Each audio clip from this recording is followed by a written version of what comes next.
Good evening. I'm going to do a talk off number 9. Yay! This has been tough for me as I'm not much of a reader. So my talk off tonight is on Count Us In. And I want to preface this by saying I had a really difficult time deciding who to do my mapping on with this book, as I work with a lot of Downs and I see much similar personalities. Jason's kind of more of the funny, quirky, likes to joke type of one, got in a little bit of trouble. And Mitchell is very well spoken and has a huge interest in politics, which I do not. So I was very impressed with that. But I did decide to do my talk off on Jason Kingsley. So my main topic is that Jason Kingsley doesn't use Down syndrome as a crutch. Jason was born in a white male into a modest family, Jewish family. He obviously was born with Down syndrome, and his parents were told, and this was shocking to me, that he should be institutionalized and for them to go home and tell the rest of the family that he had died in childbirth. But they were very supportive, and they said, absolutely not, we're going to bring him home, and contacted the Levitzes for support.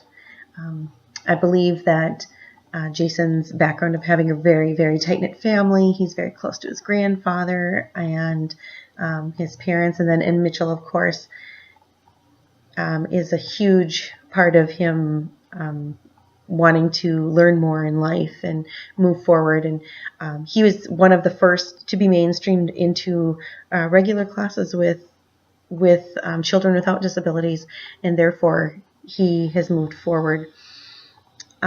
Because of him deciding to move forward, he has been able to do a lot of things in his life. He strives for independence. That is a point that was made time and time and again in the book, that he wants to live on his own. He wants to have a job on his own, and he wants to be independent without his parents.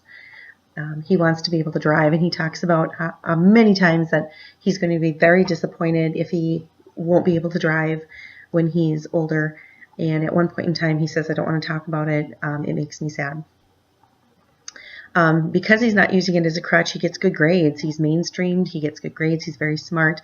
He talks about getting an actual diploma because he's earned it by passing the state tests, which is phenomenal.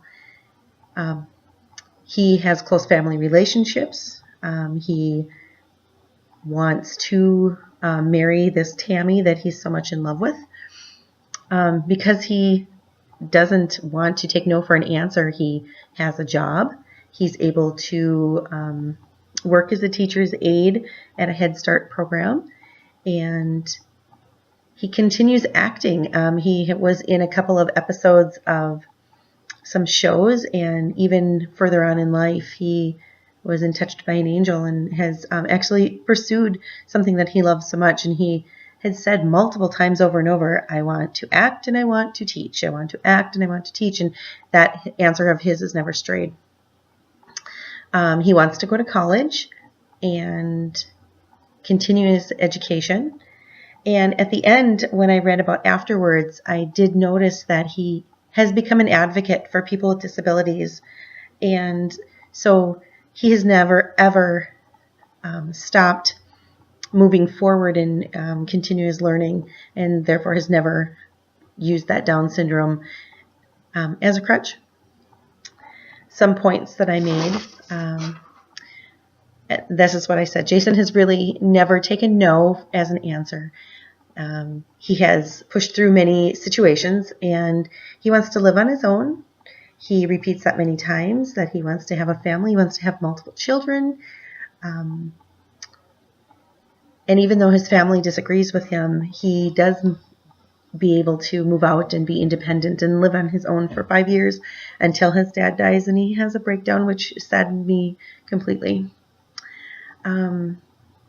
It's relevant to me because I feel like I should know resources in our area that can help our children find programs that will benefit their needs in their future, depending on what their desire is to do after graduation or what their families want them to do, I should know what their resources are so that I can get them in contact with them.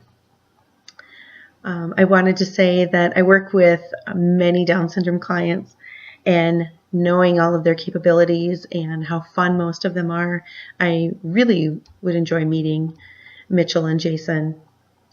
But also knowing that there's a really high probability of early onset of Alzheimer's with people with Down syndrome.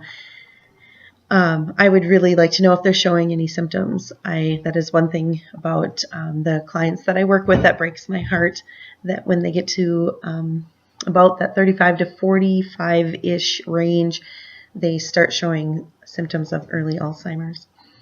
So there's my talk off, my number 9, my last one. Have a great night.